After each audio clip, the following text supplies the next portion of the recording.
चलिए,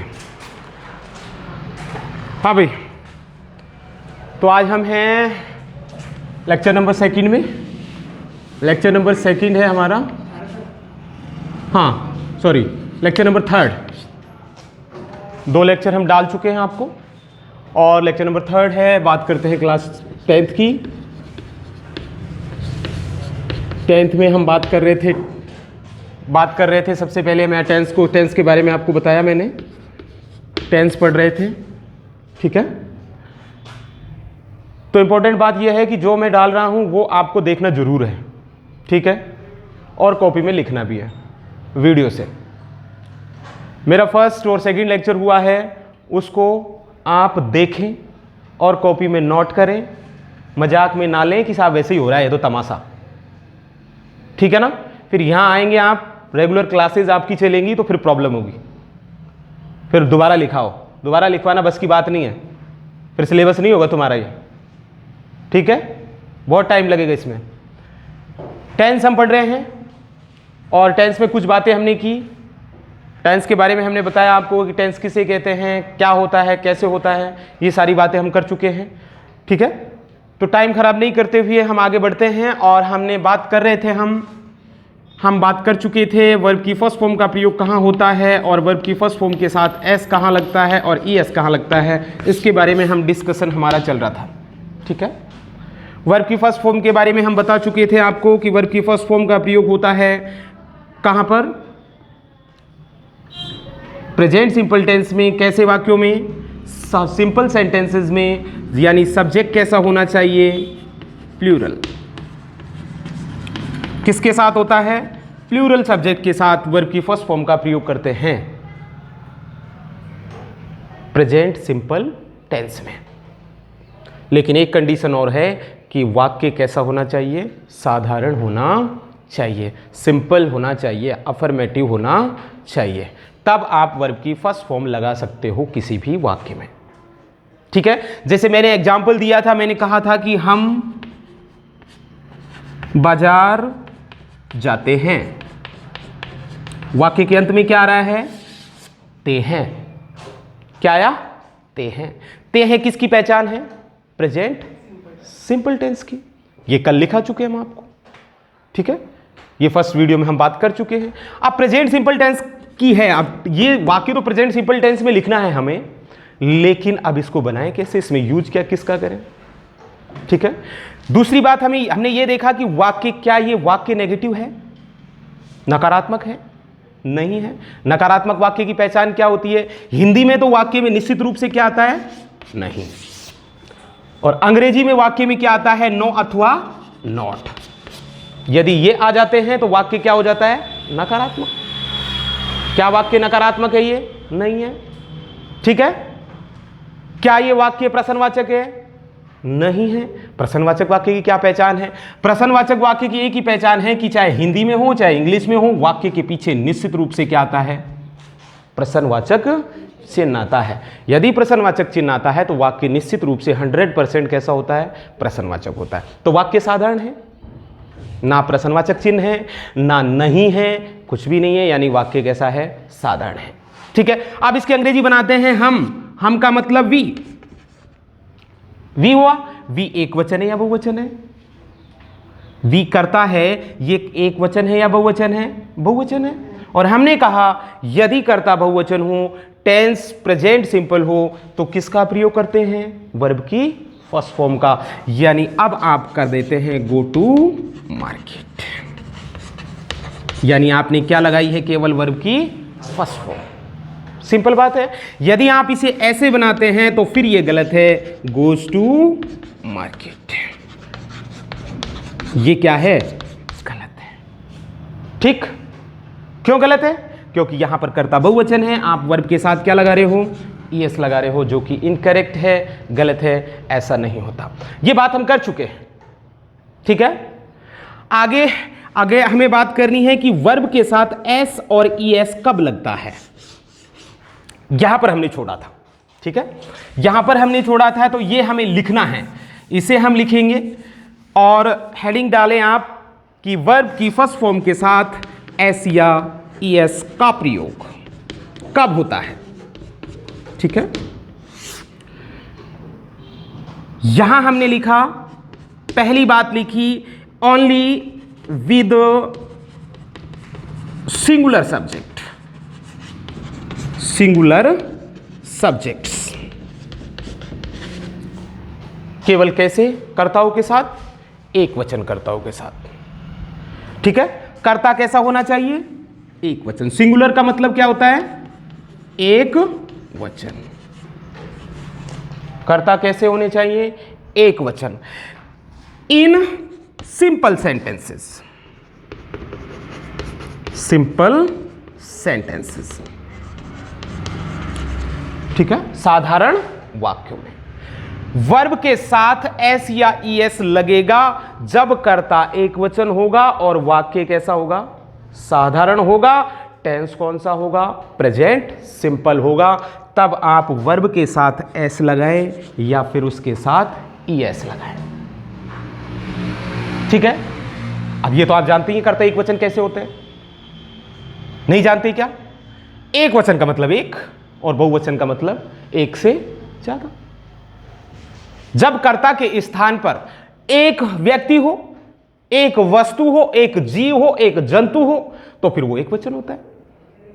और जब कर्ता के स्थान पर एक से ज्यादा हो, चाहे वो 2 हो, 5 हो, 10 हो, 50 हो, 100 हो, 1000 हो, लाख हो, कितने भी हो, तो कर्ता क्या हो गया, बहुवचन। सिंपल बात।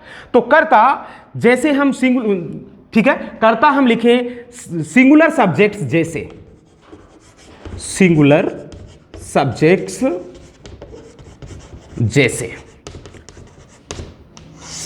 सिंगुलर सब्जेक्ट जैसे ही, सी, इट, नेम, ये सारे कैसे हैं, एक वचन करता है।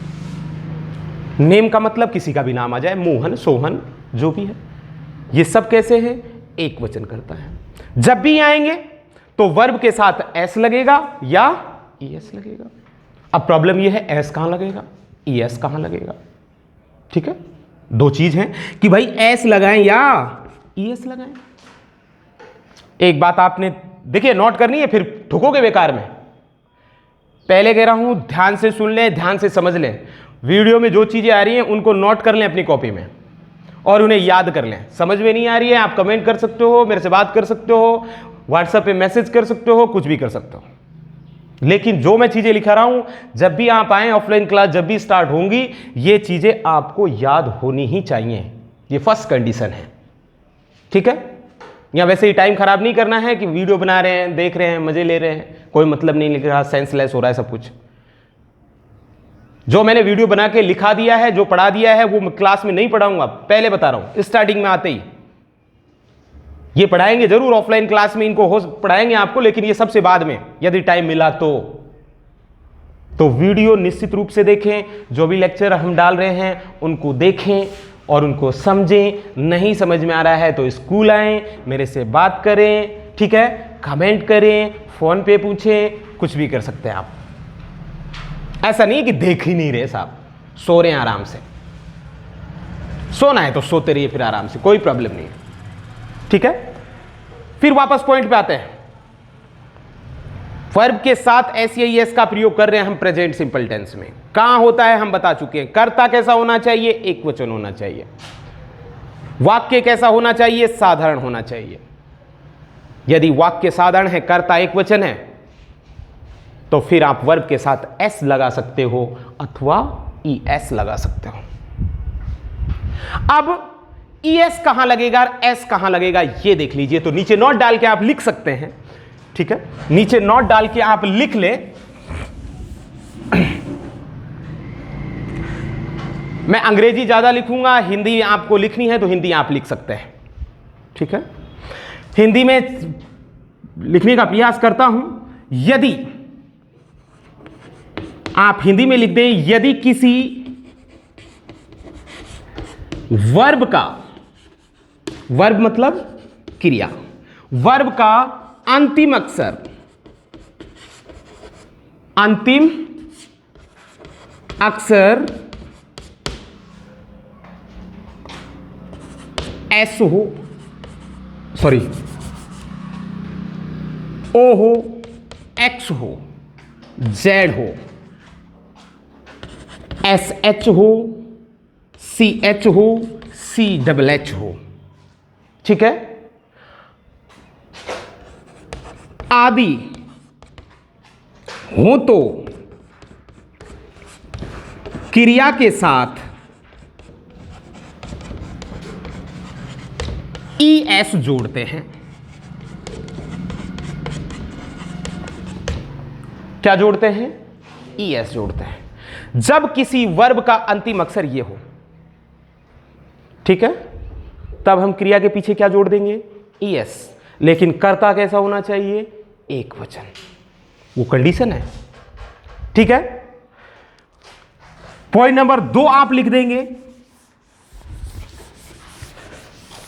पॉइंट नंबर 2 आप लिख देंगे, नोट डाल के नंबर 2, और 2 आपने लिखा अन्य सभी वर्ब्स के साथ एस जोड़ते हैं। क्या जोड़ते हैं? एस जोड़ते हैं।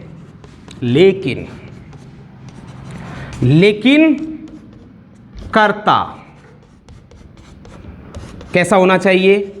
एक वचन होना चाहिए, और वाक्य साधारण होना चाहिए। क्लियर बात? खत्म। एस का कहां होगा, एस का कहां होगा? बात क्लियर। मैंने कहा गो, एग्जाम्पल देखिए, मैंने यहां कहा गो, गो का अंतिम अक्षर क्या है? ओ। यदि ओ आ जाता है तो पीछे क्या जुड़ता है? तो गो का क्या हो जाएगा? लेकिन कर्ता कैसा होना चाहिए? एक वचन, तभी होगा। ऐसा ना है गो आ जाए सबके पीछे ये जोड़ता जाओ, करता है देख ही ना रहे, करता का ही है। बताओ यू सही है का? आई गोज टू जयपुर, सही है क्या? ये नहीं, ये कर्ता क्या है? बहुवचन है, ठीक है। इसलिए बहुवचन कर्ताओं के साथ ये ऐसा लगता है क्या? नहीं लगता। इसलिए आपको लिखना पड़ेगा क्या? आई गो टू जयपुर, ठीक है। लेकिन मैंने कहा ही गो टू जयपुर, क्या ये सही है क्या? नहीं है। क्यों नहीं है? क्योंकि कर्ता कैसा है? एक वचन है। वर्ब के पीछे एस लगेगा या ईएस लगेगा? निश्चित रूप से लगेगा ना। अब एस लगे ईएस लगे, उसका हम डिसाइड कर चुके हैं। अंतिम अक्षर क्या आ रहा है? ओ, इसलिए क्या लगेगा? ईएस लगेगा। ये खत्म, ठीक है। ये मामला क्या हो गया? खत्म हो गया। केवल साधारण वाक्य हम पढ़ रहे हैं, ना नकारात्मक पढ़ रहे हैं, ना ही प्रश्नवाचक पढ़ रहे हैं। ये साधारण वाक्यों की कंडीशन है, ठीक है। साधारण वाक्यों में फिर दोबारा सुन लें, वाक्य साधारण होना चाहिए, यानी वाक्य में नॉट नहीं होना चाहिए, वाक्य के अंत में प्रश्नवाचक चिन्ह नहीं होना चाहिए। टेंस कौन सा होना चाहिए? Present simple. तो आप वर्ब की फर्स्ट फॉर्म का प्रयोग करोगे, या वर्ब की फर्स्ट फॉर्म के साथ एस लगाओगे, या उसके साथ ईएस लगाओगे, ठीक है। अब वर्ब की फर्स्ट फॉर्म कब लगाओगे? जब कर्ता कैसा होगा? बहुवचन होगा। वर्ब के साथ एस या ईएस कब लगाओगे? जब कर्ता कैसा होगा? एक वचन होगा। अब वर्ब के साथ केवल ईएस कब लगाओगे? जब किसी वर्ब का अंतिम अक्षर ओ हो, एक्स हो, जेड हो, एसएच हो, सीएच हो, सीडबलएच हो। यदि ये हैं तो वर्ब के पीछे जोड़ो क्या? ईएस, और यदि ये नहीं है तो फिर क्या जोड़ो? एस। नहीं है तो क्या जोड़ेंगे? सीधी बात है, एस जुड़ेगा, ईएस नहीं जुड़ेगा, केवल ईएस इनके पीछे जुड़ेगा। क्लियर होगी बात? और देखिए एग्जाम्पल, देखिए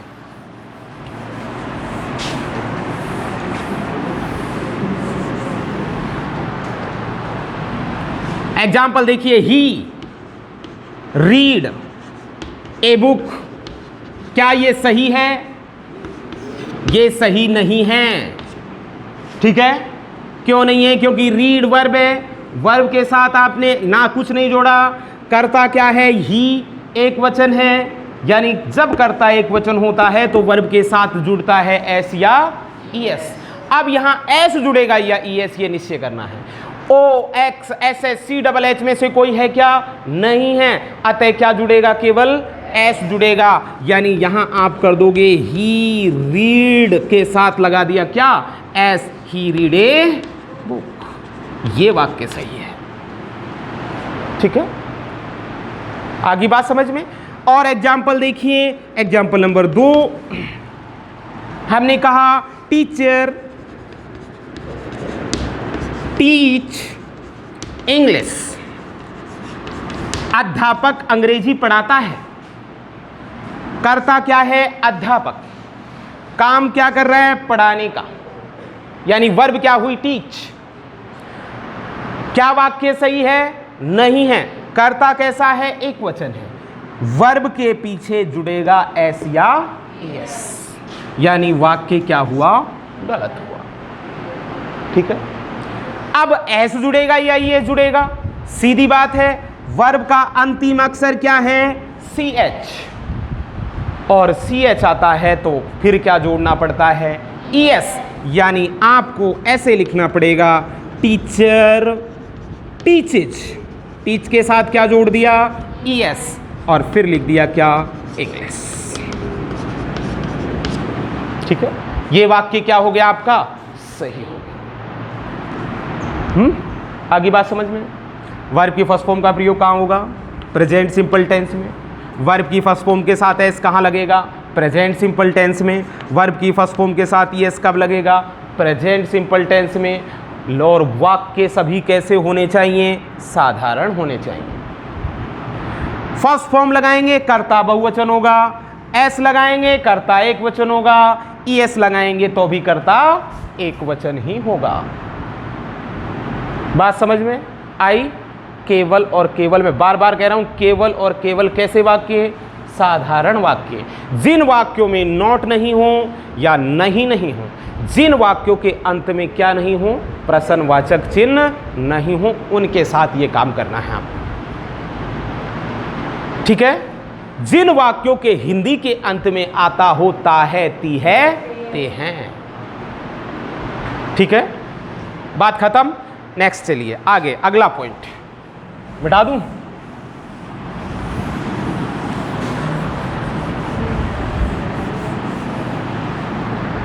नेक्स्ट, अब अगला नंबर 3, सॉरी नंबर 2, दूसरा पॉइंट हमें करना है। हमने लिस्ट बना के रखी है 8 की। पहले वीडियो में मैंने 8 पॉइंट बताए थे, उनमें नंबर 2 है। इसकी हम हेडिंग डालें डू अथवा डज प्लस वर्ब की फर्स्ट फॉर्म का प्रयोग। ठीक है, अब हम आपको बताएंगे डू डज प्लस वर्ब की फर्स्ट फॉर्म का प्रयोग कहां होता है। ठीक है, इनका प्रयोग आप कहां करोगे? डू डज कहां लगाओगे? ठीक है, तो हम यहां लिख सकते हैं केवल नकारात्मक, ब्रैकेट में लिखें तो नेगेटिव, और प्रश्नवाचक, ब्रैकेट में लिखें तो इंट्रोगेटिव वाक्यों में। ठीक है, डू डज का प्रयोग कहां करेंगे? वाक्य कैसा होना चाहिए? या तो नकारात्मक होना चाहिए, या वाक्य कैसा होना चाहिए? प्रश्नवाचक होना चाहिए। तो आप डू लगाएं या डज लगाएं। ठीक है, और उसके बाद वर्ब की फर्स्ट फॉर्म लगाएं। कौन से टेंस में? टेंस हमारा वही है, कौन सा? प्रेजेंट, और कौन सा? सिंपल। ठीक है, प्रेजेंट सिंपल टेंस में के नकारात्मक और इंट्रोगेटिव यानी प्रश्नवाचक वाक्यों में प्रयोग होता है किसका? डू डज प्लस वर्ब की फर्स्ट फॉर्म। ठीक है। अब कहाँ होता है, डू का कहाँ होता है, डज का कहाँ होता है? बहुत सिंपल सी बात है, बहुत सिंपल सी बात है। डू का प्रयोग कहाँ करेंगे? डू प्लस वर्ब की फर्स्ट फॉर्म का प्रयोग कहाँ करेंगे? देखिए आप लिख सकते हैं, नोट कर लीजिए, only with plural subjects. Do plus verb की फर्स्ट फॉर्म का प्रयोग कहाँ करेंगे? जब कर्ता कैसा होगा? बहुवचन। कैसा होगा? बहुवचन। प्लूरल का मतलब क्या होता है? बहुवचन। जैसे बहुवचन कर्ता, जैसे आप लिख सकते हो आई, यू, वी, दे, ये बहुवचन करता है। ठीक है। अब आप कहें साहब ये नंबर 2 डज का कहाँ करेंगे? डज प्लस वर्ब की फर्स्ट फॉर्म कहाँ लगाएंगे? तो सीधी बात है, ओनली विद सिंगुलर सब्जेक्ट्स। अब सिंगुलर मतलब एक वचन। अब एक वचन क्या होते हैं आप जानते हैं, जैसे ही, सी, इट, नेम किसी का आदि। यानी डू लगाएं बहुवचनकर्ताओं में, डज लगाएं एक वचनकर्ताओं में। लेकिन प्रॉब्लम यह है कि वाक्य कैसे होने चाहिए? नकारात्मक होने चाहिए, अथवा कैसे होने चाहिए? प्रश्नवाचक होने चाहिए। बहुत सिंपल सी बात है। और प्रश्नवाचक और नकारात्मक नहीं हुआ तो क्या लगाएंगे? वर्ब की फर्स्ट फॉर्म या वर्ब की फर्स्ट फॉर्म के साथ एस या एस। बात क्लियर? ठीक है, आ रही बात समझ में? जैसे अभी हम एग्जाम्पल इनके, एक्सरसाइज इनकी बहुत करेंगे, हर तरीके वाक्य हम बनाएंगे आगे। एक बार ये कॉन्सेप्ट आप समझ लें, उसके बाद बहुत सारे एग्जाम्पल हम आपको बताएंगे। सिंपल सेंटेंस कैसे बनेंगे, नेगेटिव कैसे बनेंगे, इंट्रोगेटिव कैसे बनेंगे, वो कोई बात नहीं है। लेकिन ये जो बेसिक है इसको आप एक बार ढंग से याद कर लें और इसको समझ लें। ठीक है ना? जैसे मैंने कहा वह विद्यालय नहीं जाता है, वह विद्यालय नहीं जाता है। पहली बात यह है कि यह वाक्य कैसा है? ये वाक्य कैसा है? नकारात्मक है। नकारात्मक है या नहीं है? क्या आ रहा है इसमें? नहीं आ रहा है। ठीक है। दूसरी बात यह है कि ये कौन से टेंस में बनेगा? तो इसके वाक्य के अंत में क्या आ रहा है? यानी टेंस कौन सा हुआ? Present simple. अब ये देखें कि नकारात्मक वाक्यों में क्या लगता है। तो नकारात्मक वाक्यों में डू लगता है, डज लगता है, वर्ब की फर्स्ट फॉर्म लगती है। लगती है नहीं लगती? लगती है। अब इसमें कर्ता देखें, कर्ता क्या है? इसमें कर्ता क्या है? ही कर्ता एक वचन है या बहुवचन है?